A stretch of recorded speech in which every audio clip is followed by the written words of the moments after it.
নমস্কার বন্ধুরা, নতুন রেমেডিতে আপনাদের স্বাগত। আজকে আমি একটা রেমেডি করে দেখাবো যে আজকে এখন তো শীতকালের দিনে আমাদের চামড়া কুঁচকে যায়, খসখস করে, কালো হয়ে যায়। সেই কোঁচকানো চামড়া কি করে নরম তুলতুলে থাকবে, মোলায়েম হবে আর কালো দাগ দূর হয়ে যাবে, ফর্সা হয়ে যাবে, সাদা হয়ে যাবে, সেই রেমেডি আজকে করে দেখাবো। আর এই রেমেডির কামাল হচ্ছে এই আদার রস দিয়ে রেমেডিটা করব। আর এই রেমেডিটা ব্যবহার করলে সপ্তাহে যদি 4 দিন ব্যবহার করেন, তাহলে আমাদের 40 বছরের বয়স্ক মানুষের বয়স একদম 20 বছরে নেমে যাবে।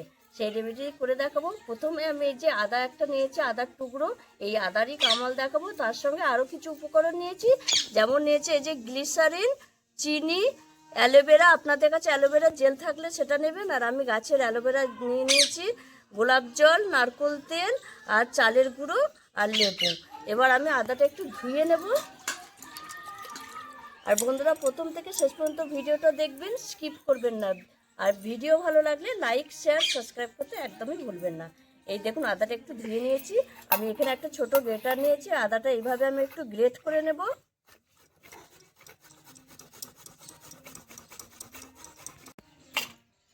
এবার আমি 1 চামচ মতো আদার রসটা নিয়ে নেব। এই 1 চামচ আদার রস নিয়ে নেব। এবার আমি এই যে অ্যালোভেরাটা কেটে পরিষ্কার করে রেখেছি, এই অ্যালোভেরাটা আমি একটু গ্রেট করে নেব, তাহলে জেলটা বেরিয়ে যাবে।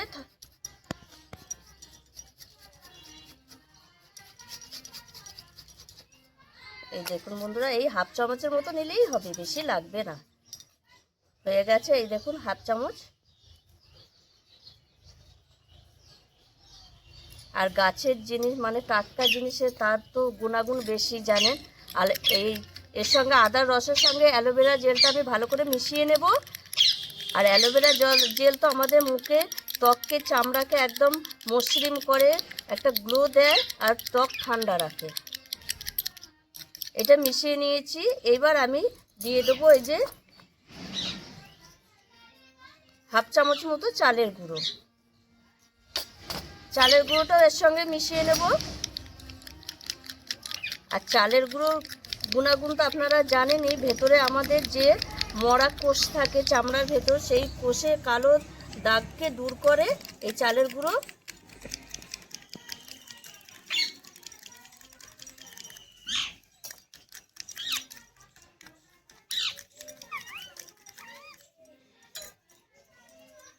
এবার আমি নিয়ে নেব গ্লিসারিন। আর গ্লিসারিনের উপকার তো জানেনই, একদম ত্বককে নরম তুলতুলে রাখে, গ্লো দেয়। আর গ্লিসারিন তো চামড়ার ভেতর যে কালো দাগ, সেই কালো দাগকে দূর করে।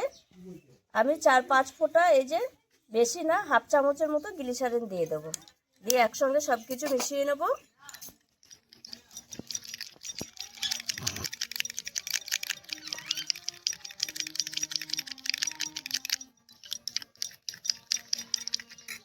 এইবার আমি দিয়ে দেবো অল্প একটু গোলাপ জল।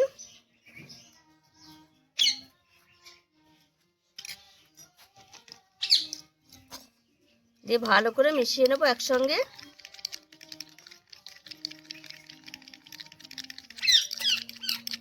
কি বলছিস? হ্যালো, হ্যাঁ, কি বলছিস? হ্যাঁ, সব কিছুকে মিশিয়ে নিয়েছি। এইবার আমি ব্যবহার করে দেখাবো কিভাবে ব্যবহার করতে হয়। প্রথমে আমি হাতে দিয়ে ব্যবহার করে দেখাবো, কারণ সকলের মুখে কিন্তু সব কিছু সহ্য হয় না। তাই আপনারাও প্রথমে এরকম হাতে বা পায়ে দিয়ে দেখবেন, যদি সহ্য হয় তাহলেই মুখে দেবেন সেইভাবে। ওর জন্য, আর আমাদের হাতের চামড়া এই দেখুন শীতকালে কেরকম খসখসে হয়, তার জন্য আমি এই যে ব্যবহার করে দেখাচ্ছি। এইভাবে আমি 10 মিনিট এরকম ম্যাসাজ করতে থাকবো। এটা এই দেখুন বন্ধুরা, 10 মিনিট একভাবে ম্যাসাজ করে রেখেছিলাম। আর দেখুন, আমি জলে ধুয়ে দেখাচ্ছি কতটা নরম আর কতটা পরিষ্কার হয়েছে। জলটা দেখলেই বুঝতে পারবেন কীরকম পরিষ্কার হয়েছে, দেখুন। আর একটা নরম একটা ভাব হয়েছে। এবার আমি এটা দিয়ে ভালো করে মুছিয়ে নেব। এই যে সাদা একটা ন্যাকড়া দিয়ে বা যে কোনো ন্যাকড়া দিয়ে মুছতে পারেন। জলের কালারটা দেখেই বুঝতে পারছেন কীরকম হয়েছে। এইবার আর একটা দ্বিতীয় যে প্রসেসটা, সেটা আমি দেখাচ্ছি। এই যে একটা লেবু নিয়েছি, এর মধ্যে আমি একটু চিনি দিয়ে দেবো। দিয়ে আমি এবার এই টকটা ভালো করে এর উপরে এরকম আবার ম্যাসাজ করতে থাকবো। এরকম 10 মিনিট করে আমি ধুয়ে নেবো ভালো করে। আর দেখুন কত নরম সফট, আর কালো দাগ উঠে যাবে, চামড়া খসখসে হবে না, মোলায়েম হয়ে যাবে শীতকালে। এটা আপনারা দিনে সপ্তাহে 4 দিন করে দেখুন, দারুণ লাগবে। এই দেখুন বন্ধুরা, আমি 10 মিনিট এইভাবে করেছি। এই দেখুন বন্ধুরা, 10 মিনিট করেছি। আর আপনারা দেখেই বুঝতে পারবেন কতটা পরিষ্কার ও কতটা নরম একটা সফট হয়েছে, সেটাই দেখাচ্ছে। এই দেখুন ভালো করে ধুয়ে নিলাম। আর আমি এইখানেই দেখাচ্ছি, দেখুন এই দেখুন কোনো দাগ নেই। শীতকালে এরকম একটা চামড়ার মধ্যে আমাদের দাগ, মানে টানলেই একটা সাদা দাগ থাকে, দেখুন একদম কোনো দাগ পড়ছে না, কিছু না। এবার আমি এর ওপরে যেটা দেবো সেটা হচ্ছে একটু নারকেল তেল। আপনারা যে নারকেল তেলটা ব্যবহার করেন সেটাই দেবেন। এই নারকেল তেলটা এর উপরে দিয়ে দেবো। নরম ত্বক, একদম নরম মোলায়েম মসৃণ হবে। আমি হাতে দেখিয়েছি, আপনারা মুখে দেখাতে পারেন। আর আপনারা প্রথমে হাতে করে দেখবেন, তারপরে মুখে লাগাবেন, কারণ মুখে স্কিন সবার সব কিছু সহ্য হয় না। আর আমি যেইভাবে রেমেডিটা করেছি এইভাবে আবার শীতকালের দিনে করে দেখুন, একদম দারুণ উপকার পাবেন আর দারুণ ফল পাবে। আপনারা এইভাবে রেমেডিটা করে আমাকে বলবেন কেমন উপকার পেয়েছেন। আর আমার এই ভিডিওটি যদি আপনাদের ভালো লেগে থাকে তাহলে লাইক করবেন, শেয়ার করবেন, সাবস্ক্রাইব করবেন। আবার দেখাবে আগামী ভিডিও।